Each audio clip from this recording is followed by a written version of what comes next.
শতাব্দী আর আমার অন্য একটি ব্লগে তোমাদের সবাইকে স্বাগত জানাই। তো তোমরা অনেকেই জানো যে আমি বেশ কিছুদিন আগে বেলদার ডেকো স্টুডিও ওপেনিং নিয়ে একটা ছোট পোস্ট তোমাদের সাথে শেয়ার করেছিলাম। তো সেখানে আমাদের যাওয়া হয়ে উঠছিল না, প্রিপারেশন চলছিল, বাট অ্যাটলিস্ট এখানে গেছিলাম। তো সেখানে এত জিনিস রয়েছে যে কোনটা ছেড়ে কোনটা নেবে আমরা সত্যি ভেবে উঠতে পারছিলাম না। তো এই বোতলটা আমাদের খুব চোখে লাগলো যে এটা বাচ্চাদের খুব অ্যাট্রাকটিভ একটা জিনিস, তো ভাবলাম এটাই নেওয়া যাক। তো দেখো বোতলটা দু রকমের পাইপের সিস্টেম রয়েছে, যেমন একটা বড় মুখওয়ালা, একটা পাতলা মানে সরু মুখওয়ালা। তো যেখান থেকে সুবিধা হবে বাচ্চারা সেখান থেকে খেতে পারবে।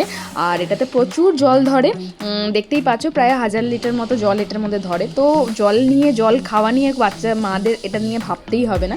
তো এটার বিভিন্ন রকমের কালার রয়েছে, পিঙ্ক রয়েছে, গ্রিন রয়েছে, ব্লু রয়েছে। তো তোমাদের যেটা পছন্দ তোমরা সেটা ওখান থেকে গিয়ে কালেক্ট করতে পারবে।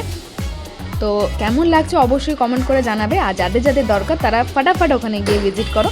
তো চলো দেখা হচ্ছে পরের ব্লগে, টাটা।